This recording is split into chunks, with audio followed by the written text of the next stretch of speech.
مسجدیں بنانے کا جذبہ شروع ہو گیا ہے. پرانی مسجدیں جو ماہرین کی طرف مضبوط ہوتی ہیں.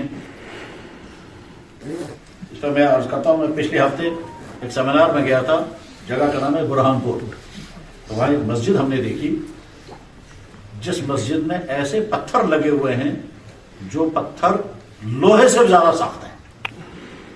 ایسا پتھر لگا ہوا ہے جس میں کیل بھی اندر نہیں جاتی, اور یہ مغل دور میں تعمیر ہوئی ہے. خیر یہ تو عجیب بات نہیں ہے, پتہ ہو گیا وہاں. عجیب بات یہ ہے کہ محراب ایسا اس شخص نے بنایا ہے کہ اس محراب میں کھڑے ہو کر جب تلاوت کرتے ہیں تو مسجد کے ہر جگہ تک آواز برابر پہنچتی ہے. اسے دنیا بھر کے بڑے بڑے ماہر آرکیٹیکٹ آ کر دیکھتے ہیں اسے یہ سسٹم کیا رکھا اس نے, اور وہ سسٹم سارا کا سارا کیا ہے, ایکو سسٹم. ہم بگڑے ہو کر ہم نے بھی تکبیر پڑھی, پچھلے کونے میں آدمیوں کو وہ کہہ رہا جی سنائی دے رہا, اور سنائی دینے میں بھی کمال یہ ہے کہ پہلی صف میں اور آخری صف میں آواز ہے. خیر تو سوال یہ کر رہے ہیں کہ نئی مسجدیں بن رہی ہیں, پرانی مسجدیں شہید کر کے نئی مسجد بنائی جا رہی ہے. پرانی مسجد کا ایصال ثواب پرانے لوگوں کے لیے ہوتا ہے, نئی مسجد بنانے والوں کا ثواب نئے والوں کو ہوگا. یہ سارا صحیح ہے یا نہیں؟ عاشق حسین کولگام بالکل جناب والا. پرانی اگر کتابوں میں دیکھیں گے آپ مسجدوں کی تعمیر کے جو مسائل لکھے ہوئے ہوتے ہیں, وہاں کتابوں میں لکھا ہوتا ہے کہ مسجد شہید کر ہی نہیں سکتے, اجازت ہی نہیں مسجد شہید کرنے کی, اللہ کا گھر ہے. اس کے بعد جب آتے ہیں کہ صاحب مسجد پرانی ہو گئی, یہ گرنے کے قریب ہے, یہ انسیف ہو گئی, یا اب اس میں نماز لوگ نہیں پڑھ پا رہے ہیں, اس لیے اجازت دی جائے شہید کرنے کی, تب بڑی مشکل سے کتابوں سے اجازت ملتی ہے کنڈیشنیں لگا کر.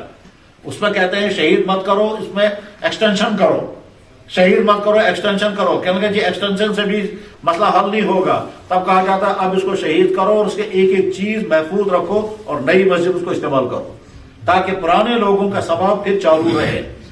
یہاں تک کہا جاتا ہے کہ پرانی مسجدوں کے جو دروازے اور کھڑکیاں ہیں وہ دروازے اور کھڑکیاں نئی مسجد میں استعمال کرو. اب وہ نئے طرز میں پرانی کھڑکی استعمال نہیں ہو پا رہی ہے, وہ فٹ نہیں ہو رہی ہے, تو پھر جواب آتا ہے ان کھڑکیوں کو بیچو اور وہ پیسہ پھر نئی مسجد میں استعمال کرو تاکہ پرانے لوگوں کا ثواب چالو رہے.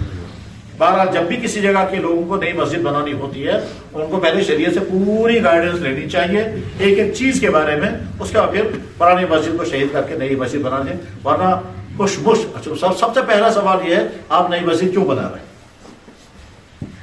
مثلا محلے والے کہتے ہیں انہوں نے نئی مسجد بنائی کتنی شاندار, انہوں نے نئی مسجد بنائی کتنی شاندار, اتنی ہماری پرانی ہم کیوں رکھیں گے؟ اس کا مطلب یہ ہے کہ آپ دکھلاوے کے لیے مسجد بنا رہے ہیں. آپ کی مسجد بنانے کا جذبہ کمپٹیشن ہے, ہم اگر پہن لیں ایشا بنتی تافیز, تو گویا دیکھا دیکھی, اور دیکھا دیکھی بنا پر مسجد بنا ہی نہیں سکتے, آپ چیک کر ہی نہیں سکتے. اچھا لوگ مانتے نہیں تھے, ہم ان سے کہتے ہیں فرض کیجئے پرانی مسجد جب بن رہی تھی تب تمہارے والد مسجد کا پریزیڈنٹ تھا, اس نے بنائی یہ پرانی مسجد, اب بیچارہ وہ وفات پا چکا, آج تم پریزیڈنٹ ہو, تمہارے کہنے پر اب نئی مسجد بنے گی, جو ہی پرانی مسجد شہید ہو جائے گی تمہارے والد اور اس زمانے کے لوگوں کو جو ثواب مل رہا تھا وہ ثواب رک گیا, اور اب جب نیا ثواب شروع ہوگا تمہارا تو تم ان کو جواب دو گے. تمہارا باپ تم سے پوچھے گا بیٹا تم نئی مسجد کے پریزیڈنٹ بن کر کے ہمارا ثواب, ہماری ثواب کی فیکٹری ختم کر دی اور نئے ثواب اپنی ثواب کی فیکٹری شروع کر دی, تو گھبرا جاتا ہے کہ لیکن تمہارا باپ تم سے پوچھے گا تو کیا کریں, یا تو نئی مسجد بنانی ہے پرانی بنانی, اسی میں نیا جو کچھ کرنا ہے وہ کرو.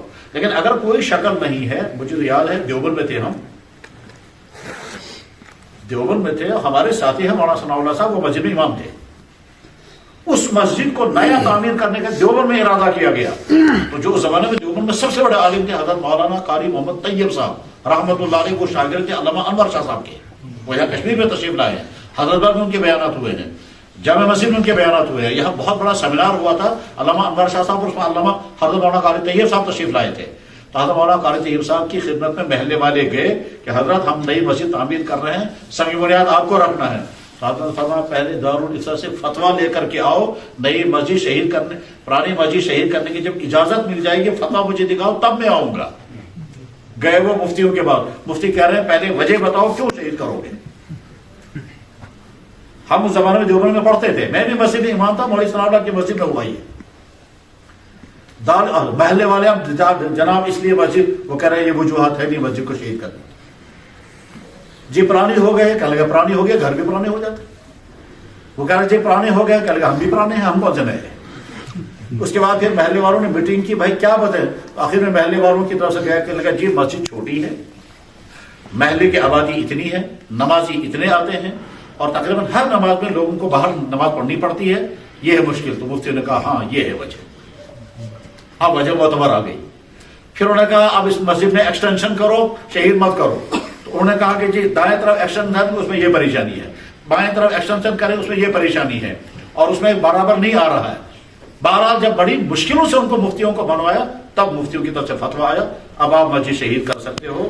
تب مولانا قرطیب صاحب کے پاس گئے، کر رہے تو فتویٰ آ گیا، کہنے لگا ہاں اب آپ مسجد شہید کریں، اور وہ ساری مٹی الگ جمع کریں، اینٹیں پرانی الگ جمع کریں، لکڑیاں الگ جمع کریں، نلکے پرانے الگ جمع کریں۔ اس کے بعد مسجد کا سنگ بنیاد رکھا کہ وہ ساری پرانی چیزیں نئی مسجد میں استعمال کی گئی، اور جو استعمال ہونے کے قابل ہو ان کو حکم دیا کہ اس کو بیچو، اور بیچ کر وہ پیسہ مسجد میں لگاؤ تاکہ پرانے لوگوں کا ثواب چالو رہے۔